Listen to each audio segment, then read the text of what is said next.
اللہ الرحمن الرحیم۔ السلام علیکم ورحمۃ اللہ وبرکاتہ۔ میں محمد ممتاز پروالہ آپ کے سامنے آج کے ٹاپک پہ گفتگو کرنا چاہتا ہوں۔ ٹاپک ہے جریان۔ جریان جو ایک ایسا مرض ہے جس کا تعلق مردوں کے ساتھ ہے، اور اس سے انسان کا جو خزانہ ہے منی کا ضیاع جو ہے اور اس کا بلا ارادہ خارج ہو جانا، اس کو جریان کہتے ہیں۔ جریان اصل میں 3 قسم کا ہوتا ہے۔ ایک جریان مضی ہے، جریان ودی اور حقیقی جریان، جس کے اندر انسان کا اصل خزانہ جو ہے وہ ضائع ہوتا ہے۔ تو اصل میں جریان مضی وہ ہے جو ایک اس کے پراسٹیٹ گلینڈ جو ہوتا ہے قدامیہ کی حرکت کی وجہ سے، اس کی تحریک کی وجہ سے ایک لوبریکیشن سا مادہ پیدا ہوتا ہے جو اس کی نالی کے اندر نکلتا ہوا بلا ارادہ خارج ہو جاتا ہے، جس میں یہ ایک مرض انسانوں میں ایسی ہے کہ جس میں کوئی ناول ایسی باتیں کرنے سے اس کے اندر ایک ایسی تحریک پیدا ہو جاتی ہے، اور یہ جب بڑھ جاتی ہے تو اس کے کپڑے کی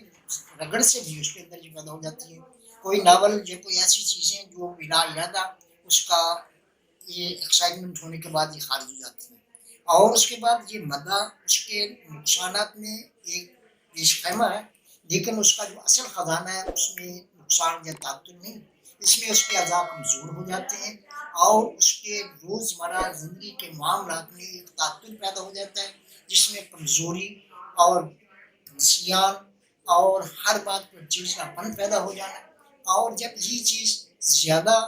کرونک ہو جاتی ہے تو اس کے اندر اس کو مدی کہا جاتا ہے، جو اس کے پراسٹیٹ کی سوزش کی وجہ سے اس کا زیادہ ضیاع اور اس کے بعد اس کا ٹی بی آنا شروع ہو جاتی ہے۔ لیکن اس کے بعد جو مرحلہ ہے وہ اصل میں حقیقی جریان کا ہے، جس کے اندر اس میں مکمل ایکسائٹمنٹ ہونا اور اس کے اندر ایسی تحریک پیدا ہوتی ہے جیسی اس کا اصل خزانہ جو ہے، جو انسانی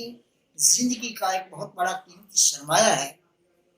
بلا ارادہ اس کا خالی ہو جانا، خواب کے اندر ہو جانا، یہ چیزیں اس کے کنٹرول سے باہر ہو کر اس کے اعضاء اس کو کنٹرول نہیں کر سکتے، اور جس سے روزمرہ کے معاملات کے اندر اس کا یہ نقصان ہوتے ہوتے ایسی کیفیت آ جاتی ہے کہ قوت مردمی بالکل معطل ہو کر رہ جاتی ہے، اور اس کی طرف میٹنگ ڈیزائر یا اس کے اس معاملے کو فالو کرنے کے لیے اس کے اندر وہ شکت پیدا نہیں ہوتی، جس سے وہ گھبراتا ہے ایسی باتوں سے، اور ان لوگوں کے ساتھ ٹھہرنا بھی پسند نہیں کرتا، اور ایک مجلس میں بیٹھنا اپنے آپ کو ایک سٹگما سمجھتا ہے، اور علیحدہ اور تنہا وقت گزارنا اس کو کنٹرول نہیں کر سکتے، اور جس سے روزمرہ کے معاملات کے اندر اس کا یہ نقصان ہوتے ہوتے ایسی کیفیت آ جاتی ہے کہ قوت مردمی بالکل معطل ہو کر رہ جاتی ہے، اور اس کی طرف میٹنگ ڈیزائر یا اس کے اس معاملے کو فالو کرنے کے لیے اس کے اندر وہ شکت پیدا نہیں ہوتی، جس سے وہ گھبراتا ہے ایسی باتوں سے، اور ان لوگوں کے ساتھ ٹھہرنا بھی پسند نہیں کرتا، اور ایک مجلس میں بیٹھنا اپنے آپ کو ایک سٹگما سمجھتا ہے، اور علیحدہ اور تنہا وقت گزارنا چاہتا ہے، اور جب اس کو اس معاملات میں بات کی جاتی ہے تو اس سے وہ گھبراتا ہے۔ اللہ تعالیٰ نے ہر انسان کے لیے اس کے مرض کا علاج پیدا کر دیا ہے، تو جڑی بوٹیوں سے اس کا علاج ممکن ہے۔ پہلے اس کی علامات کو مد نظر رکھنا ہوگا، اور اس کے اصل سبب کو تلاش کرنے کے بعد اس کے مطابق اس میں دوائیں استعمال کرنے کے بعد ان کے یہ کھوئی ہوئی طاقت کو بحال کیا جا سکتا ہے، اور اس کے مادہ کو گاڑھا کیا جا سکتا ہے جو بلا ارادہ خارج ہو جاتا ہے، لیکن اس کو ایک اپنے پروسیس کے ساتھ اس کا عمل پذیر ہوتا ہے، جس سے اس کی لذت اور اس کو خاص اور زندگی کا ایک خاص مزہ پیدا ہوتا ہے۔ لیکن جب یہ معاملات نہیں ہوتے تو اس کی زندگی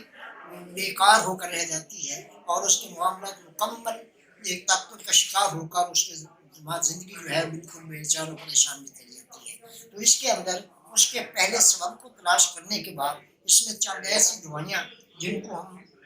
اکٹھا کرنے کے بعد معدون کی شکل میں یا سفوف کی شکل میں یا کیپسول بند کر کے دیے جا سکتے ہیں، جس کے متواتر استعمال کرنے سے انشاءاللہ اس کی پوری قوت بھی بحال ہو جاتی ہے، اور معدہ بھی اپنے اعتدال پر گاڑھا ہو جاتا ہے، جس سے اس کے تمام زندگی کے لذات میں ہیں اللہ تعالیٰ ان کو پھر دوبارہ نصیب فرما دیتے ہیں، جس میں اکثر دوائیاں جو ہیں وہ اس میں ہم اکثر سمندر سوپ کو استعمال کرتے ہیں، تال مکھانا ہے، اور اس کے بعد تخم سرگیالہ ہے، اور اس کے بعد ہے